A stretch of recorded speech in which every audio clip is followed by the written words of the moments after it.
Injustiças e polêmicas são assuntos comuns quando falamos sobre seleção brasileira. Geralmente, existem nomes que você não consegue entender o porquê de terem sido convocados, da mesma maneira que existem outros que você não entende por que foram deixados de fora. Nesse vídeo, eu vou citar 7 jogadores que poderiam muito bem ter aparecido na convocação de ontem do Dorival, mas no fim, acabaram sendo esquecidos.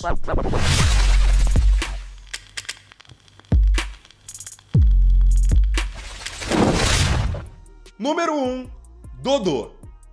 Eu quero começar falando sobre o Dodô, que era até um nome que havia vazado pelo portal do GE, que estava na pré-lista do Dorival, mas no fim das contas não chegou para a convocação final. Dodô é lateral direito, talvez muitos de vocês não o conheçam, mas é um jogador que tem crescido bastante no futebol europeu.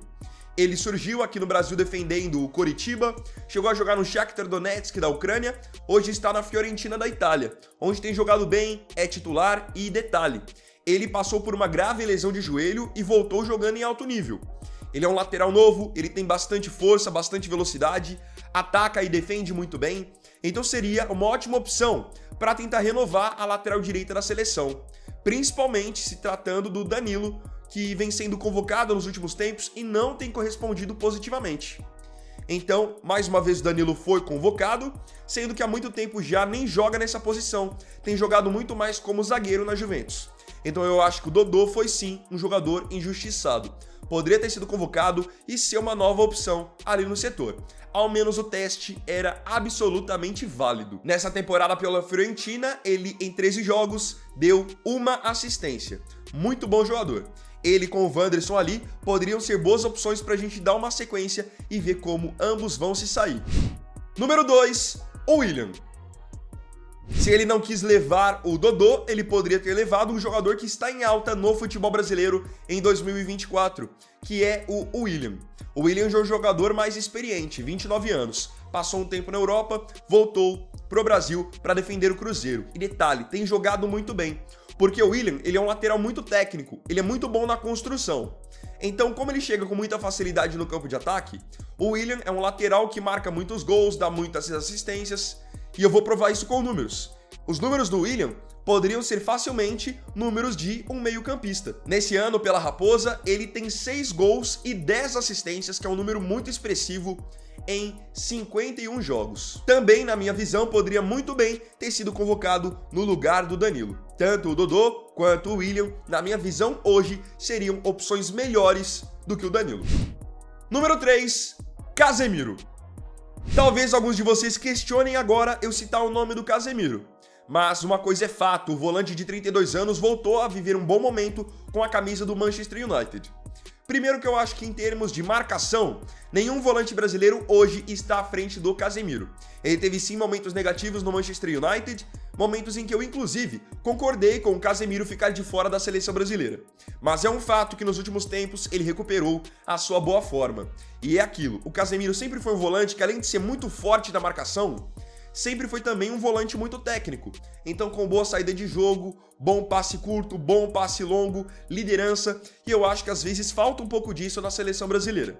Então hoje você tem, por exemplo, o André, convocado como primeiro volante, e depois você vê que o Bruno foi convocado, o Gerson foi convocado, mas nenhum deles faz essa função do André. Então eu acho que hoje o André tudo bem, poderia até ser o titular, mas acho que o Casemiro poderia muito bem ser o reserva imediato do André, e ao mesmo tempo passar muito da sua experiência para o André. Nesse sentido, o Casemiro poderia agregar demais. E aí fica o questionamento. Na vaga de quem ele poderia ser convocado? Na minha visão, como Rafinha, Andreas Pereira e Rodrigo, até mesmo Gerson, podem fazer a parte da armação, hoje o Casemiro poderia ser convocado no lugar do Lucas Paquetá para fazer uma melhor distribuição das posições no meio de campo. Aí você teria o Casemiro e o André como primeiros volantes, Gerson e Bruno Guimarães e até mesmo o Andreas como segundos e podem armar o time. O Andreas, o próprio Gerson, o Rodrigo e o Rafinha, que tem jogado mais assim no Barcelona. Eu acho que assim a distribuição ficaria um pouco melhor. Nessa temporada pelo United, Casemiro em 13 jogos marcou 3 gols, então é mais uma força que ele tem. Quando ele vai para o campo de ataque, ele costuma balançar as redes. É uma arma muito forte na bola parada. Número 4, Matheus Pereira. Aqui tá um jogador que eu não consigo entender por que ele foi deixado de fora da lista. Na última data FIFA, o Matheus até chegou a receber uma oportunidade quando o Lucas Paquetá foi cortado, correto? Bom jogador. Eu acho que ele tem uma característica muito específica que, em geral, não são muitos meias brasileiros que tem. O Matheus, ele é um meia que esconde a bola, ele é um cara que realmente pifa o atacante. Não é à toa que ele tem números muito bons em 2024.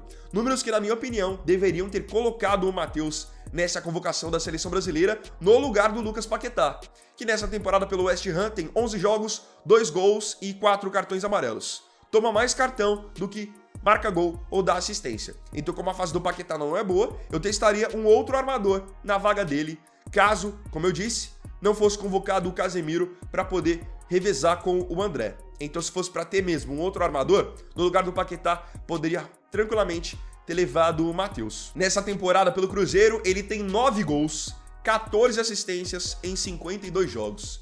Números muito bons, 23 participações em gols no ano. Lembrando, o Matheus tem 28 anos. Número 5, Rafael Veiga. Se você aí não gosta do Matheus Pereira, acha que ele não caberia na seleção, eu trago agora mais um nome do futebol brasileiro, que também, em 2024, tem números melhores que os do Paquetá. Esse, no caso, é um jogador que até vem de uma consistência grande. Nos últimos anos, esse jogador decidiu várias finais pelo Palmeiras, foi bicampeão da Libertadores, campeão da Copa do Brasil, bicampeão brasileiro, tricampeão paulista, mas nunca teve sequência de fato na seleção, que é o Rafael Veiga. O meia de 29 anos não vive a sua melhor temporada em 2024. E ainda assim, a temporada que não é a melhor do Rafael Veiga, onde ele oscilou, ainda é uma temporada muito boa. Se liga nos números. Ele tem 18 gols e 7 assistências em 51 jogos.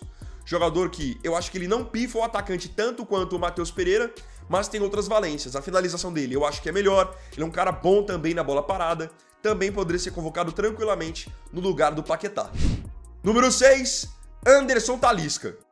Aqui agora a gente fala sobre um jogador que há anos pede passagem na seleção brasileira porque ele é muito consistente. Ele teve ótimos números quando jogava na Turquia pelo Besiktas, depois teve ótimos números quando jogou no Guangzhou da China, e a história se repete como ele hoje em dia defendendo o Al Nassr da Arábia Saudita. Tudo bem que são mercados alternativos, mas se o cara tá bem e ele é brasileiro, por que ele não recebe ao menos uma chance, um teste? Se ele performa bem na equipe dele, dá uma oportunidade de ele performar também na seleção brasileira. Eu acho que é dessa maneira que deveria funcionar, até porque o Neymar, tudo bem, é um extra classe, mas hoje tá jogando na Arábia Saudita. E quando ele tiver com ritmo de jogo, ele não vai ser convocado?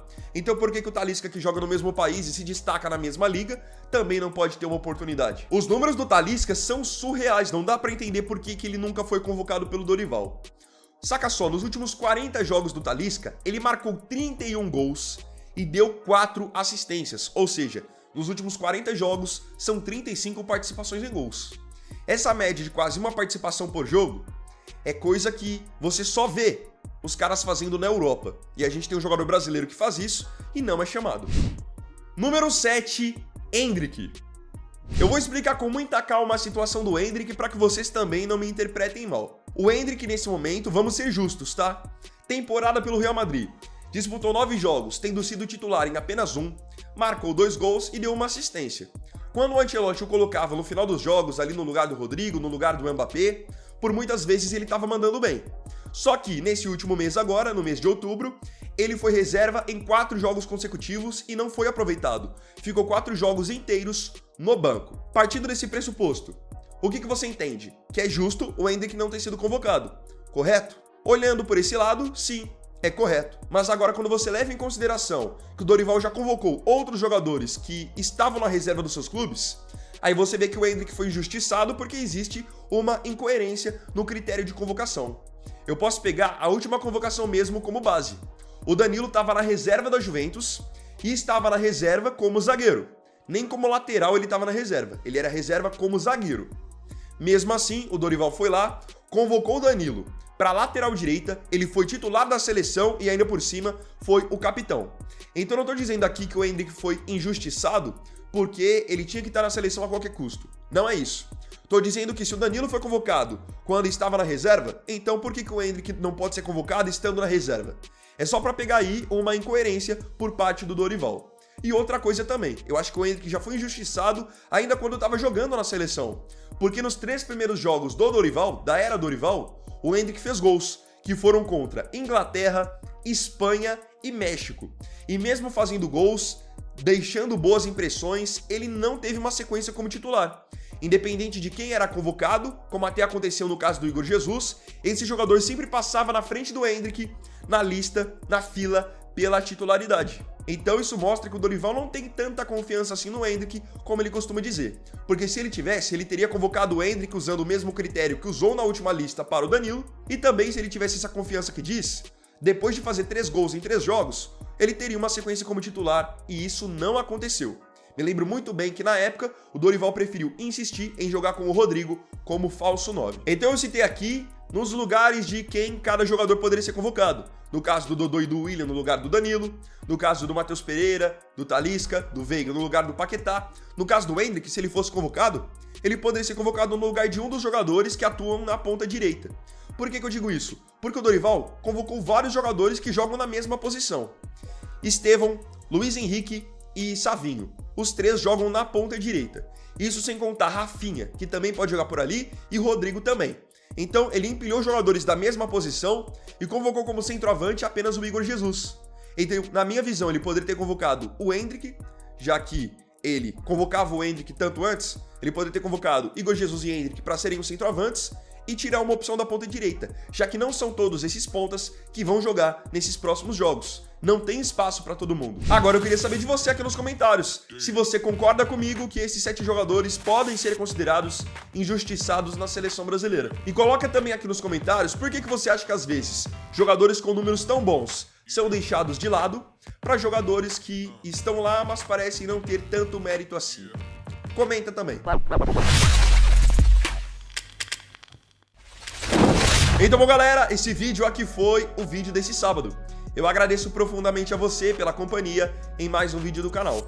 E não se esqueça, se tiver gostado do vídeo, deixe o seu like, se inscreva no canal, compartilhe, comente e me siga aqui também nas minhas redes sociais. Então é isso, galera, tamo junto, até amanhã e até o próximo vídeo. Fiquem com Deus. Vini Wagner aqui, valeu, falou e fui!